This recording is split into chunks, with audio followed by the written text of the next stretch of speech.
Buenos días, Eva, buenos días a todos. 8 de la mañana, ahora sí, día de la victoria, 9 de mayo, en un momento en el que el mercado mira con ligereza al alza lo que está sucediendo ahora mismo. Ojo, porque SP500 subida del entorno a estas horas del caída ya, del menos 0,04, se está dando la vuelta en los futuros a estas horas el mercado, mirando cómo este 9 de mayo va a afrontar determinados problemas geopolíticos y también económicos. Viene el día con una tensión enorme desde los dos lados, desde el lado ucraniano, desde el lado ruso. Este 9 de mayo, día de la victoria, nos va a dar una fotografía clara. Vamos a ver en el discurso a Putin, del que no se conoce hora confirmada para ese discurso, cuál es el mensaje que quiere lanzar. Ojo, porque todas las alarmas saltaban ayer de una manera muy agresiva cuando Ucrania decía que había detectado que un MiG-31J estaba saliendo al aire, y esos aviones son los que llevan cargados los misiles hipersónicos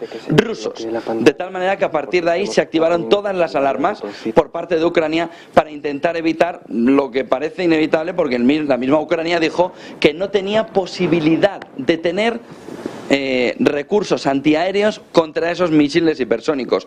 Por otro lado, está el miedo ruso.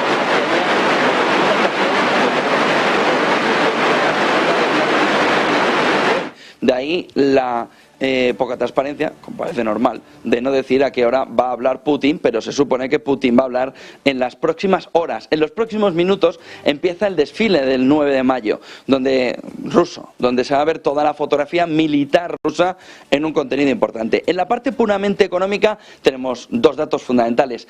El dato de China, lamentable, malísimo, desastroso, de esta madrugada, en el que hemos visto como tanto importaciones como exportaciones se desploman. Esto es muy malo para el crecimiento global. Es malo por el capítulo de las importaciones, que caen del menos 1,4 al menos 7,9, se le despeñan. Esperaba el mercado incluso que las importaciones estuvieran solo en un menos 0,2. Y se le ha despeñado las importaciones hasta el menos 7,9. Dato horrible de China, sobre todo en lo que significa de compras al exterior, sobre todo en lo que significa países periféricos. Por ejemplo, Singapur, por ejemplo, Corea, en tema de semiconductores, en tema de cómo darle determinados elementos a China para la fabricación. Se está despeñando la economía global, viendo los datos de China. Pero si podía ser peor todavía, había que mirar al lado de la balanza comercial, que mira las exportaciones. Igual o peor. Del más 14,8 se esperaba un 8, al final un poquito mejor, 8,5, pero el desplome es importante. Eso sí, salva la balanza comercial, porque si se llega a quedar en un más 14 con una caída que estaba en el menos 7,9 y no en el menos 0,2, imagínense el boquete que se le iba a hacer en balanza comercial a China. Ha salvado por los pelos esa fotografía del boquete de la balanza comercial, pero deja una fotografía de ralentización en las exportaciones, de ralentización muy agresiva en las importaciones. Por lo que la fotografía no tiene un tono muy claro, muy bonito, una fotografía muy clara alrededor de lo que está haciendo China. El otro punto fundamental nos viene desde Suecia. Dirán, ¿y qué pinta en Suecia toda la fotografía esta? En Suecia nos viene el siguiente golpe al Commercial Real Estate, donde SBB, lo digo como SBB porque el nombre es peor que supercalifragilístico espialidoso, si quieren se lo intento decir, Samharasvilinados Volade y Borden o Inorden, vamos, que lo vamos a resumir en SBB, en plan Joaquín, para ver toda la fotografía de cómo ha suspendido el dividendo, porque el Commercial Real Estate está en una fotografía absolutamente lamentable.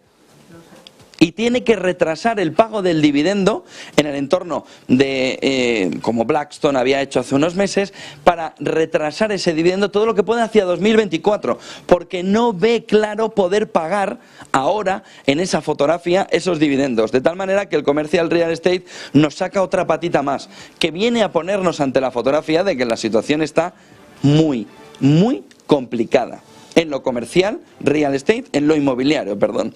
Con lo que toda esa fotografía viene también a complementar la inflación europea, donde Philip Lane va a tener, habló en la jornada de ayer. Hoy vamos a ver más movimiento de cómo va afrontando el Banco Central Europeo ese movimiento inflacionario, y donde sigue diciendo que sí que es verdad que se ha moderado, pero sí que es verdad que puede empujar todavía más esa inflación, de tal manera que viene como otro de los elementos fundamentales. Les decía que el mercado viene con un movimiento bajista, menos 0,5 el mercado americano. Ojo con el VIX, que sí que se ha reducido mucho, en 16,27. Tenemos muy poca volatilidad porque hay muy pocas manos en el mercado. Y esa es una de las claves fundamentales, que vean con la posición o la gran posición de cortos que hay, cómo el mercado se puede llevar un calambrazo en cualquier momento de los que hacen historia. Y tenemos por otro lado al Brent subiendo en líneas diarias, 76,33, cayendo en esta primera hora, un 0,29, pero ya está cerca de los $77, que es una recuperación muy fuerte respecto a los 70 que tocábamos prácticamente hace una semana. Tenemos el oro dándose un respiro, aunque sigue subiendo un 0,3%, 2026, y el euro dólar, después de las palabras de Philip Lane, acaba de perder el 1,10. Está en el 1,09, marcándonos también una fotografía que parece, bueno, un poco allí, un poco de intentar ver qué puede suceder. Bitcoin 27.529. Recesión en Europa. Bueno, vamos primero a claves y vamos a revisar desde las claves la fotografía. Vamos primero a la fotografía general de las claves del día y luego entramos en lo que ha hecho Bank of America. Miren, día de la victoria, elemento fundamental de la jornada, con el miedo de los dos lados, que no sabemos si es peor noticia que el 9 de mayo. El miedo, por un lado, de un ataque ruso con misiles hipersónicos en Ucrania. Ven que está escalando la fotografía cada vez más. Ya no es que hablemos de ataques, de misiles, no es que ya estamos hablando de que sale un MiG-31J, empiezan las alertas contra una serie de misiles que no se puede defender Ucrania. De tal manera que la escalada es muy importante y estamos hablando de misiles hipersónicos no utilizados todavía. Y tenemos por otro lado el miedo también ruso a un atentado contra Putin con drones en la jornada de hoy. Hoy las pulsaciones están disparadas, es poco. De tal manera que el mercado también está conteniendo la respiración. ¿Saben qué es lo mejor que le puede pasar al mercado? Que se acabe este 9 de mayo hoy. Como cuando va ganando el partido su equipo y dice que pite ya. Pero Pepe, si estamos en el minuto 25 del partido, que pite y deje el partido ya.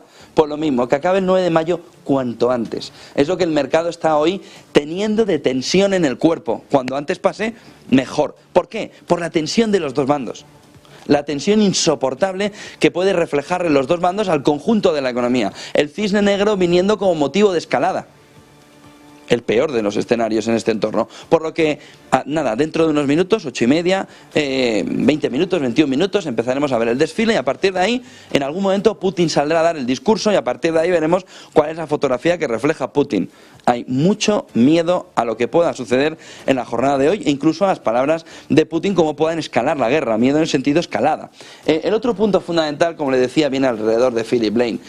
Mañana tenemos dato de inflación en Estados Unidos, la banca privada norteamericana nos está diciendo lo de la relajación de la inflación ha terminado, vamos a tener un repunte, sobre todo por motivos de gasolina, diésel, sobre todo por la mayor tensión que empieza a haber en determinados shelter, espacios dentro de la inflación. Y en Europa ya nos advirtió Philip Lane que la inflación aún tiene mucho impulso, es decir, que aún tiene mucho recorrido, mucho golpe hacia arriba, que la inflación todavía va a empujar mucho hacia arriba.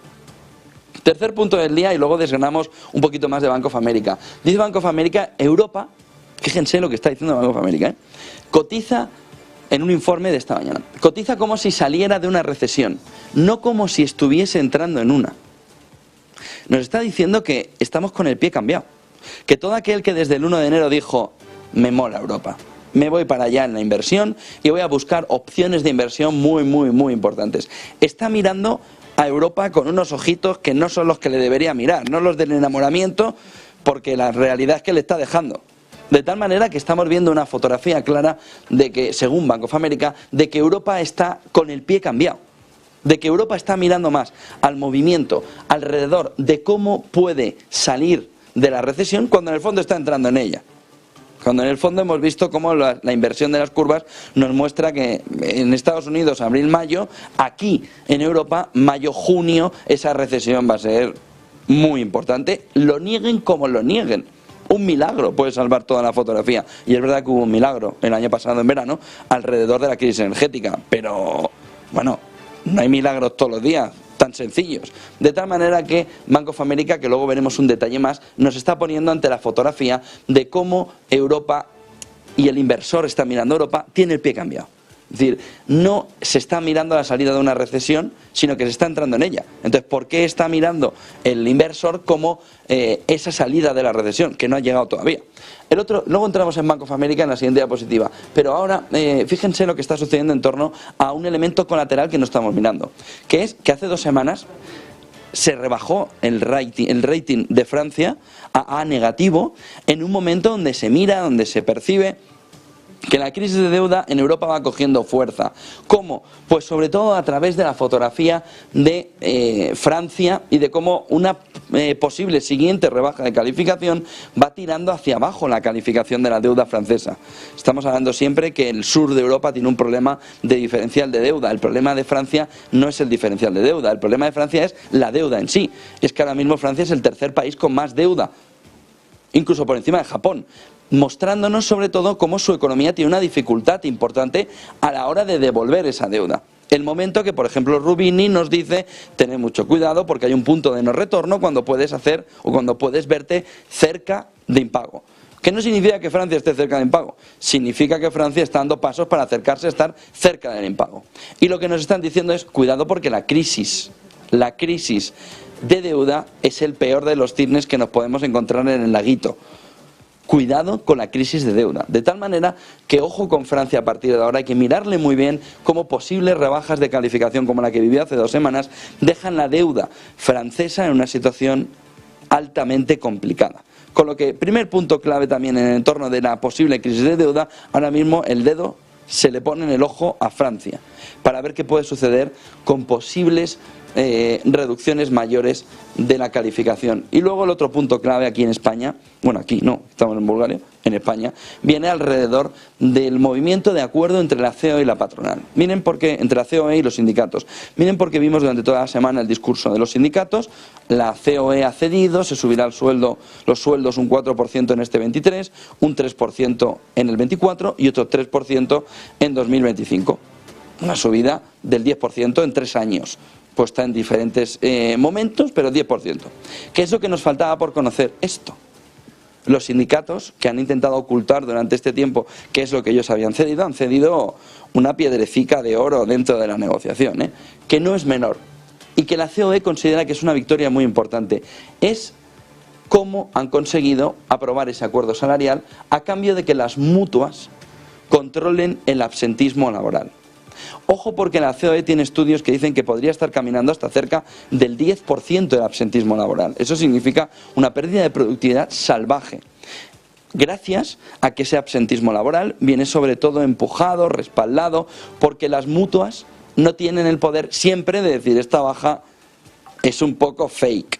De tal manera que lo que hacen las mutuas es decir, me tengo que quedar fuera, no me dejas ver porque vas directamente pues, a un médico de cabecera, se acabó la fotografía y el trabajador fuerza un mecanismo de absentismo laboral que quiere evitar precisamente este acuerdo, que es, me parece muy bien lo que te ha dicho el médico de cabecera, a la mutua. Y alrededor de esa visibilidad por parte de la mutua del trabajo sí que se hace una valoración clara de si esa baja es o no es. De tal manera que la empresa consigue recuperar un poder muy importante alrededor de poder decir si ese absentismo es o no fake. Si ese movimiento por parte del trabajador se está haciendo o no, de una manera adecuada. De tal manera que la COE canta victoria porque considera que la subida del 10% a 3 años no tiene nada que ver, bueno, es nada, una cosita pequeñita, alrededor de recuperar y rebajar el absentismo laboral en nuestro país, que es uno de los principales problemas. De tal manera que ojo a la gran victoria conseguida por parte de la patronal y también de los sindicatos, consiguiendo el 10%. Parece que el acuerdo es un amplio acuerdo de gratitud por parte de los dos lados. Lo que extraña es que los sindicatos hayan cedido esto, que sí es un elemento clave para la patronal y que sí va a ponerle presión en la relación empresa-trabajador. Ojo porque esto cambia mucho la fotografía y es cómo la mutua va a tener que decidir en última instancia si de verdad alguien está de baja. No son palabras menores. Vamos a entrar en el detalle de Bank of America esta mañana. Han visto aquí cómo Bank of America decía que Europa cotiza como si saliera, ¿no?, de una recesión y no como entrar en ella. Pero fíjense Porque entrando más en detalle en lo que nos dice Bank of America, no Michael Harnett, este es un informe de Bank of America de las últimas horas, dice: seguimos siendo negativos sobre la renta variable europea. ¿Cómo? Aquí hay dos visiones. O Bank of America tiene en el foco: hay que atacar a la renta variable europea aunque vaya muy bien, vamos a por ellos, pum, pum, pum, pum, pum, a por ellos. O la fotografía nos está marcando que lo que los europeos no vemos desde aquí nos lo están teniendo que contar de fuera. Y es que vivimos un poco en la inopia colectiva alrededor de ver cómo la renta variable europea ha vivido pues una especie de milagro que puede durar más o menos, pero que la fotografía del milagro tiene fecha fin según Bank of America. De tal manera que lo que dice Bank of America es: sigue siendo negativo con la renta variable europea. Dice: no nos consuela el argumento de que se trata de una recesión muy bien anticipada. Que esto lo hemos escuchado mucho. Pero si es la recesión más vista, si no, más veces no nos lo han podido decir, dice Bank of America, esto no nos sirve. El riesgo a la baja de una recesión es mínimo. Fíjense lo que está diciendo Bank of America. Nos está poniendo ante la fotografía de que nos viene un cráter espectacular. En torno del 15-20% nos estaba diciendo Bank of America hace ya semanas, nos lo está diciendo JP Morgan, nos lo estaba diciendo Morgan Stanley, y lo que nos dice es: hablar es barato. Y la dinámica del mercado que hemos visto es incompatible con la fijación de precios de recesión. Ojo a la llamada de atención. Ojo a ese mensaje de Bank of America que nos pone un poco los puntos sobre las íes a los europeos alrededor del riesgo, del peligro, de la fotografía de un cráter del 15-20% que podamos tener en el medio corto plazo. Pero Bank of America más claro no lo puede decir. No podemos llegar dentro de 2 meses o de 20 días y decir: oye, nadie nos dijo qué. ¿Cómo que nadie nos dijo qué? Vamos a repetirlo. Dice Bank of America: seguimos siendo negativos sobre la renta variable europea. Luego encontrará que diga: oiga, pues yo considero que se han equivocado, que están intentando poner el foco en Europa para atacar, para golpear. Bueno, vamos a ver quién tiene razón al final. No nos consuela el argumento de que se trata de una recesión muy bien anticipada y que por lo tanto el riesgo a la baja de una recesión es mínimo. Más claro imposible. Hablar es barato, más claro imposible, y la dinámica del mercado que hemos visto es incompatible con la fijación de precios de recesión. Miren el siguiente gráfico y enseguida vemos también con Eva cómo arranca esta jornada visto desde el mercado asiático. Vamos a ver si podemos ver el siguiente gráfico, que nos marca de qué manera las condiciones financieras. Vamos a ver si podemos ver el siguiente gráfico, que no lo podemos ver. Ahora sí.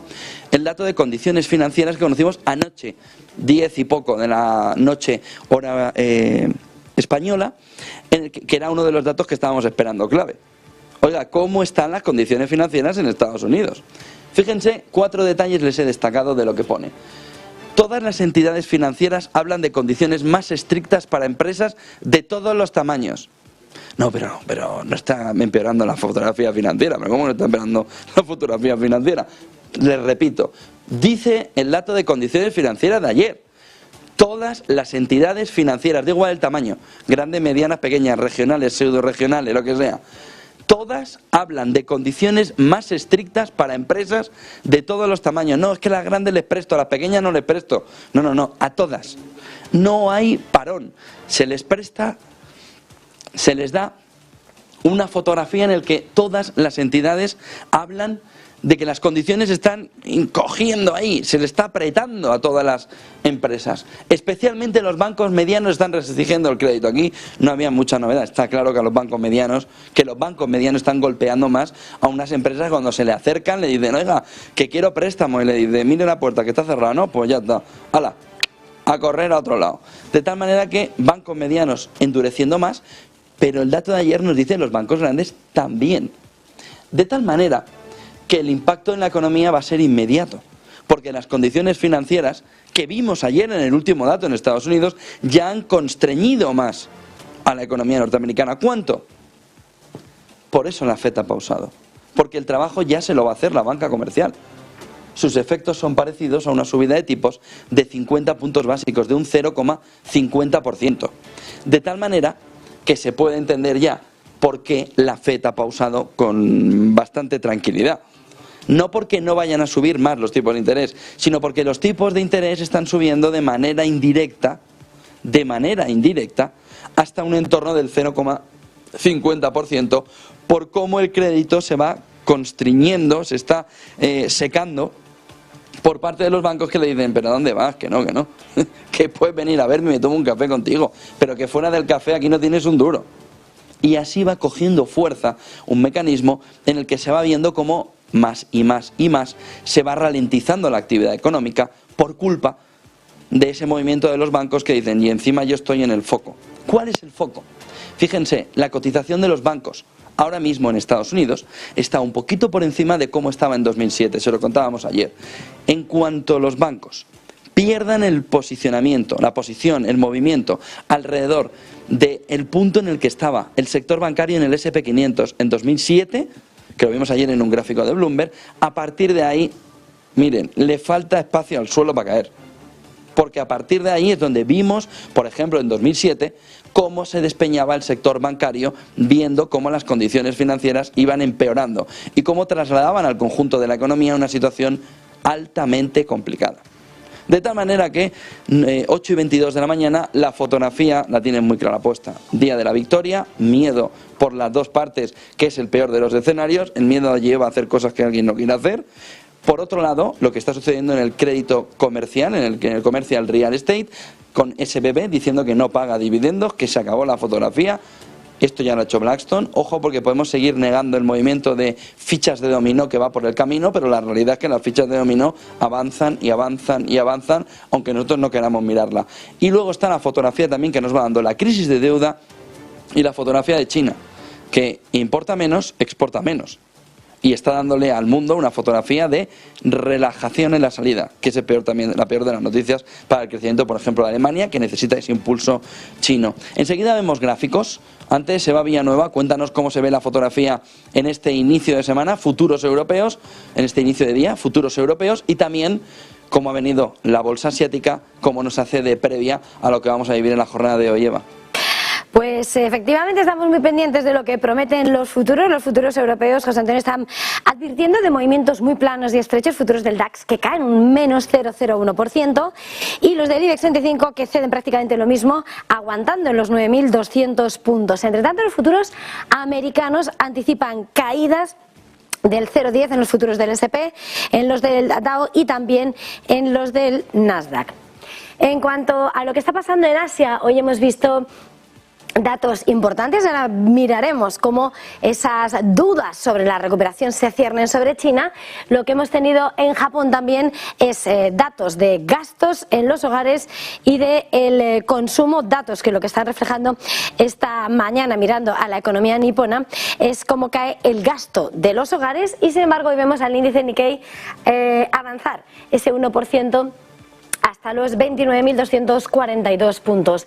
Entre los protagonistas del día tenemos, mientras vigilamos además ese comportamiento del mercado del petróleo, INPEX, que sube el 1% y vemos como dentro del sector financiero hoy se extiende la calma. Vemos a Mitsubishi Financial con subidas cercanas al 2%, prácticamente lo mismo que la financiera Resona Holdings o también Sumitomo Mitsui Financial.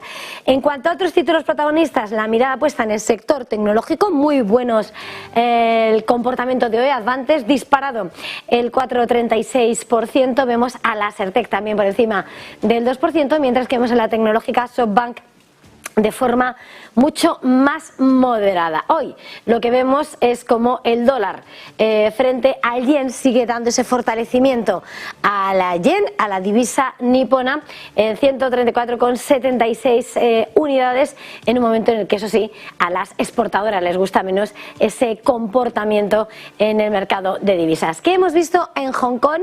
En China, donde hemos conocido esa balanza comercial, superávit, las exportaciones crecen al ritmo más lento desde abril y las importaciones se hunden, dejando claro cómo la debilidad de esa demanda interna despierta esas cuestiones sobre realmente el alcance de esa recuperación, y más cuando además los expertos advierten de que las exportaciones van a ir cayendo desde el récord del que vienen. En cuanto a lo que hemos visto en Hong Kong, el Hang abajo en un 80% y mayores son las caídas para el índice tecnológico del 2,15%. Radiografía, vemos a Alibaba dejarse el 2%, Tencent por su parte 2,35% o Baidu perdiendo ese 3,5%. En Shanghái por su parte vemos una corrección más controlada del 0,66% y vemos en cuanto a otros mercados a ese Kospi surcoreano retroceder un 0,15% y Taiwán que sube hoy el 2%, vemos a TSMC también con avances del 1%. Todo esto, como decimos, una jornada en la que la mirada está puesta en todas las tensiones geopolíticas, en esas negociaciones, en el techo de deuda, con esa reunión en la Casa Blanca de hoy de Biden con los principales representantes del lado republicano y del lado demócrata en la Casa Blanca. José Antonio, te devolvemos la conexión desde la sede de Active Trades, Bulgaria. Sofía. Gracias, Eva Villanueva, como les decías, desde Sofía, desde Bulgaria, desde una de las oficinas de Active Trades en Europa, donde estamos viendo la fotografía de un mercado que hoy viene con ganas, complicadico, sobre todo viendo, como les decía, lo que ha sucedido alrededor de la balanza comercial china, un dato bastante negativo, y donde tenemos la fotografía de las últimas horas también alrededor de cómo se va la discusión sobre la producción industrial alemana que vimos ya en la jornada de ayer, con esa caída del 3,4%, pero quería traerles el gráfico porque parece muy llamativo también esta fotografía en la que la producción industrial, unida al dato hoy de cómo se está comportando China, nos muestra que Alemania está, bueno, pues ahí viendo una situación de una manera un pelín complicada, un pelín difícil, con una producción industrial que, si la vemos detallada, pues vemos aspectos que nos preocupan un poquito más, como la caída del 6,5% en la producción de automóviles. Ojo a la fotografía, 6,5% producción industrial en automóviles de caída en Alemania, 3,4% la fabricación de maquinaria de equipo, o la producción de construcción menos 4,6%. La industria alemana está ahí en una barrena importante, estando en barrena de una manera importante, mostrándonos cómo la fotografía no es del todo clara en este momento, en una jornada, en un día en el que hay que ver también cómo van, y fíjense que es prontito todavía, las elecciones hacia el 2024. Miren el siguiente gráfico, porque si alguien tiene dudas de quién es el candidato republicano, con el gráfico publicado por el Washington Post parece que lo tenemos más sencillo. Biden muy detrás de Trump y de DeSantis, da igual cuál de los dos, pero cuando vemos directamente a Donald Trump, Trump-Biden, ahí la fotografía es aplastante. Ahora mismo, aunque hay mucho indeciso, más o menos un 60%, y nos queda mucho terreno por delante, tenemos un 45-38%. Tenemos una paliza importante, electoralmente hablando, de DeSantis 42-37, en un escenario en el que el Washington Post nos muestra de qué manera ahora mismo, por el lado republicano, ir a apostar por la opción Trump parece clara para el electorado republicano en este momento, porque le consigue sacar hasta 3 puntos a DeSantis. Lo que pasa es que DeSantis tampoco está mal en la fotografía, ganaría mucho más ajustado, pero ahora mismo la opción Trump-Biden es muy favorable a los republicanos. Llama la atención porque todavía nos queda más de un año, pero empieza a formarse ese cuerpo alrededor de que Biden tiene pinta de derrota, tiene cara de perdedor, de loser, en este entorno en el que Trump recupera otra vez una fuerza bastante importante.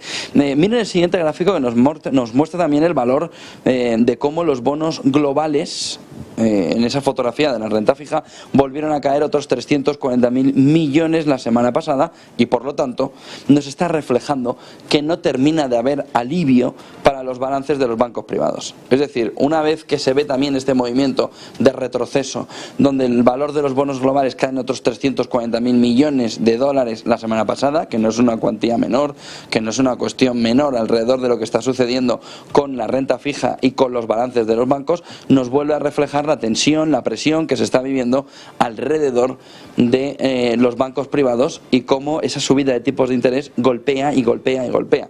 Luego la bolsa puede ir por otro lado, luego la recesión puede ir por otro lado, pero lo que es evidente es el golpe, sobre todo, que están viviendo gran parte de la banca a través de ese movimiento de salida que hay alrededor de los bonos globales. Miren el siguiente gráfico para entender hacia dónde va el dinero. ¿Cuál es la ruta del dinero? ¿Dónde está yendo? Fixed income, renta fija, se pueden imaginar cuál de las dos líneas es, y equity, cuál de las dos líneas es. Miren, el gráfico, lo que nos está mostrando, el gráfico de Bank of America, es que los flujos de capitales siguen de una manera progresiva saliendo de la renta variable, de una manera más lenta, no tan fuerte, pero siguen saliendo de la renta variable, para mantenerse las entradas de una manera agresiva en la renta fija. Oiga, es que me dan un 5, ¿y para qué voy a jugármelo? 5 ven aquí, 4 ven aquí, 3,5 ven también aquí. De tal manera que el inversor está viendo cómo, si tiene una opción de tener una rentabilidad fácil, clara, sencilla a través de la renta fija, ¿para qué se mete en el lío, no? Bank of America está mostrando con este gráfico que los institucionales se están centrando ahora mismo en activos defensivos durante estos meses y sobre todo mirando hacia el corto plazo, hacia el cash, hacia tener la seguridad de que ese dinero se puede recuperar pronto para entrar en la renta variable cuando sea el momento, que no parece ser ahora, como nos dijo Warren Buffett en el pasado fin de semana en Omaha, en esa reunión de Berkshire Hathaway. El momento es el de tener el dinero previsto allí, pendiente de ti, para poder ir a la renta variable cuando de verdad puedas ir a la renta variable, aunque haya excepciones. Se decía, oiga, hay que hacer con Apple, Apple es de lo mejorcico que puedes tener, decía Warren Buffett, pero eso son excepciones alrededor de una renta variable que está ahora mismo profundamente complicada, a pesar de ver cómo se están comportando y cómo se está moviendo en estos primeros 4 o 5 meses. Lo que dirá cualquier inversor es, sí, tú ve diciéndome lo de la renta fija, que yo sigo en la renta variable cogiendo cuerpecito. Mucho cuidado, pero bueno, la fotografía de la banca privada que nos está diciendo es mucho cuidado. Aún así, vamos a ver cómo es el comportamiento y cómo va afrontándose esa entrada en la recesión. Fed, miren el siguiente gráfico. El promedio en este gráfico de Daily Gold, en el que vemos el promedio de cada vez que se inicia la pausa, cuando se inicia el descenso de los tipos de interés. La media, le hago ya spoiler de toda la fotografía, son 5 meses. Es decir, a partir de que la Fed, como la última reunión, anuncia la pausa, 5 meses hasta la primera bajada de tipos de interés. Pero hay que tener un poquito de cuerpo, ¿no?, para ver toda la fotografía. Diciembre del 18, 6 meses. Junio del 2006 no llegó, julio del 2007, es el movimiento del primer recorte, 13 meses, ¿eh? Es decir, lo más parecido a la actual crisis financiera no fue una cosa de 4 o 5 meses, como nos dice la media, sino que si comparamos 2006 y ahora comparemos 1974-1980, son diametralmente opuestos. Dependiendo de que estemos en una crisis financiera o en un shock petrolero o en un shock de materias primas, la Fed se lo va a tomar de una manera o de otra. El gráfico este de Daily Gold es clarísimo, es meridiano. Nos dice, si en junio de 2006 tardamos 13 meses en hacer el primer recorte, precisamente porque la crisis financiera tenía un impacto muy fuerte en la fotografía y en la recesión, en 1974, donde la crisis del petróleo, y marzo del 80, donde la segunda crisis del petróleo impactaba, solo un mes. De una reunión a otra. Baja rápido en ese movimiento después de la pausa, ¿eh? Es verdad que Volcker en los 80, ese movimiento finales de los 70, ese movimiento de subida muy fuerte, pero tardó muy poco en bajar, precisamente porque la fotografía estaba en el entorno de los problemas alrededor de un shock energético, no de una crisis financiera. Ojo, porque el inversor debería mirar este gráfico, bueno, milimétricamente, porque tenemos, por un lado, que si es crisis financiera lo que nos está empezando a impulsar, a golpear, a impactar, 13 meses, 2006, julio de 2007, o la crisis de las .com del inicio del siglo, 7 meses, desde junio del 2000 a enero del 2001. ¿Cuándo hemos visto otros movimientos más cortos? Pues en marzo del 89, en agosto del 84, por supuesto en marzo del 80 o en julio del 74. Pero a partir de ahí la fotografía no suele estar tan clara para una rebaja de tipos de interés, no suele ser tan sencillo. El movimiento de rebaja de tipos de interés no se hace de una manera tan sencilla en un entorno como el actual. Pero cojan las dos fotografías. Si la Fed cree que esto es un impacto, un shock puramente energético de materias primas, un mes. Es decir, va a durar menos que el caramelo en la puerta de un colegio en la pausa.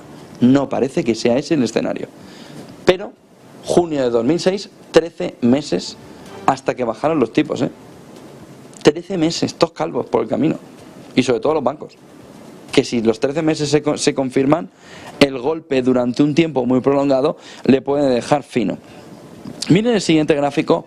Longview Economics nos muestra en este gráfico cómo estamos viviendo un movimiento de recesión muy parecido y solo superado por la crisis del 2008-2009. El desplome de la banca regional en Estados Unidos ya ha superado la corrección del COVID y solo es superado por la crisis financiera de 2008. De tal manera que si además, sin haber entrado todavía en el entorno de recesión, nos queda una buena por delante. Nos queda una fotografía altamente complicada. Longview Economics lo que nos destaca, lo que nos pone con datos de Macrobond, es que la banca regional en Estados Unidos nos está dando el pistoletazo de salida. Nos está mostrando el movimiento de por aquí, por aquí, por aquí, No es menor, ni es sencillo. El movimiento es complicado en un entorno como el actual, en el que se empieza a ver que la banca regional, con sus problemas, siempre nos acaba llevando a una situación no solo de recesión, sino de crisis complicada en el momento actual. Miren el siguiente gráfico, Robin Brooks y IF, que nos muestra la realidad. Y es que en América Latina solo hay una potencia exportadora. Viendo los datos de China, hay que verle muy bien la patita a Brasil.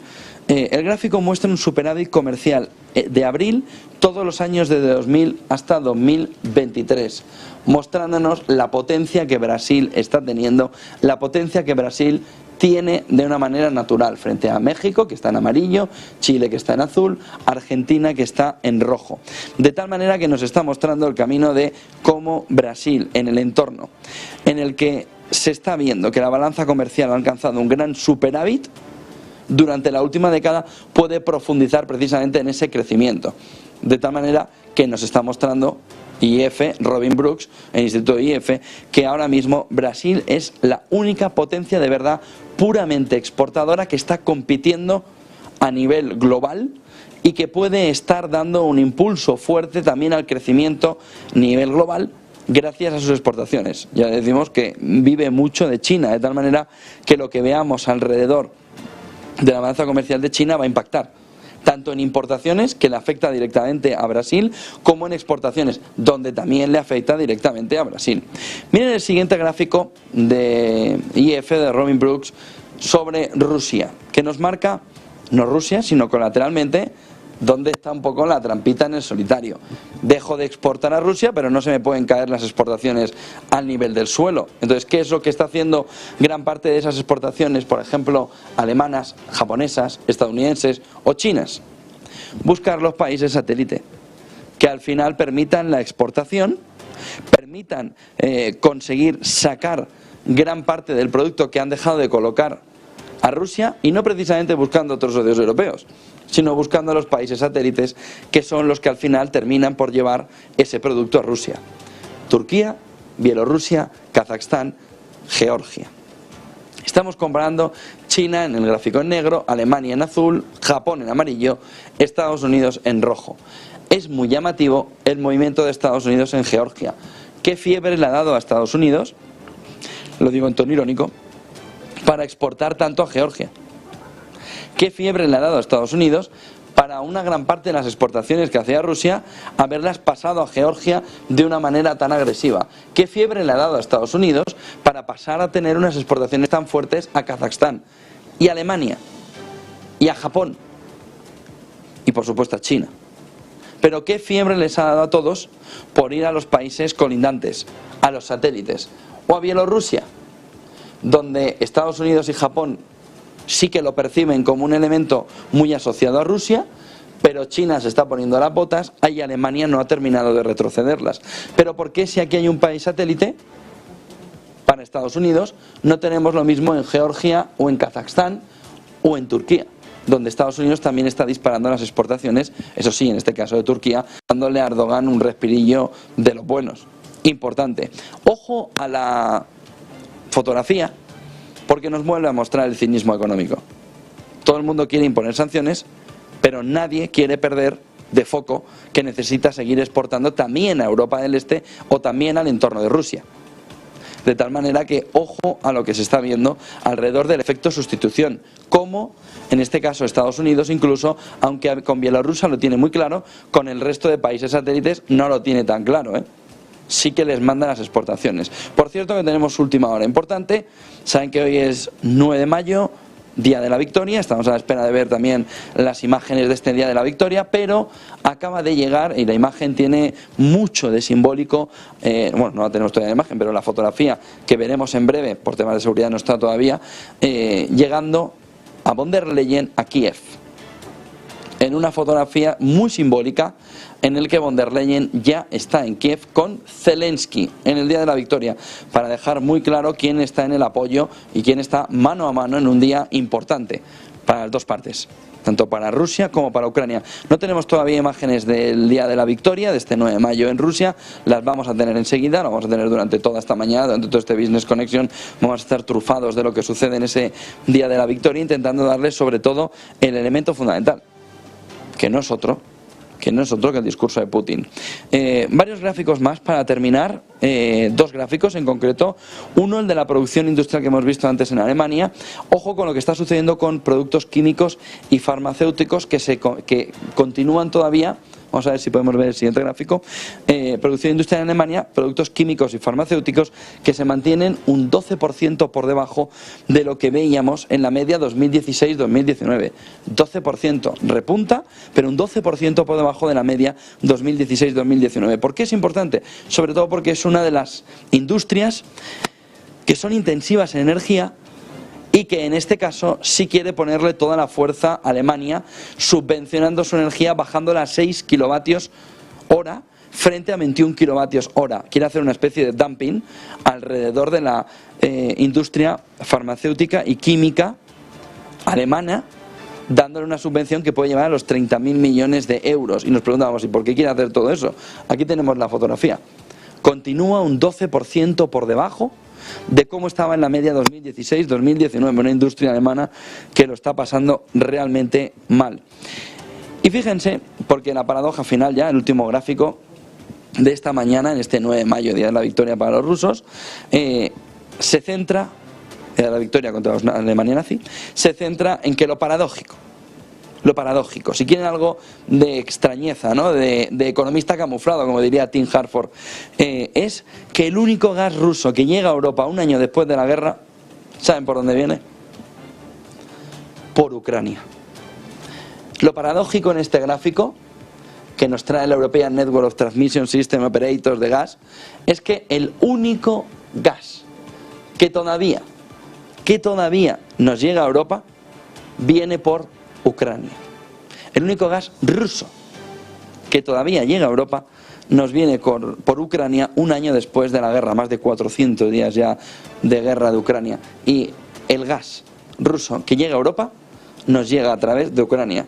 Y no lo dice la red europea de transmisiones de operadores de gas, que nos da la paradoja final de esta mañana. 9 de mayo, Día de la Victoria, Ucrania y Rusia, los dos en una fotografía de tensión muy elevada, pero la economía sigue por su camino. Y ven esa fotografía como se han cortado otras vías de llegada, pero el único gas que sigue llegando a Europa, que no es menor el detalle, viene a través de Ucrania. 8:44 de la mañana, en 16 minutos abre un mercado europeo que está contenido, que vive un poco entre la sensación de tener los pelos de punta, pero sobre todo conteniendo ese aliento que le hace subir pulsaciones, pero de una manera todavía calmada. Y vamos a ver ahora ya titulares del día y enseguida entramos también en el análisis de la jornada. Titulares del día con Eva Villanueva.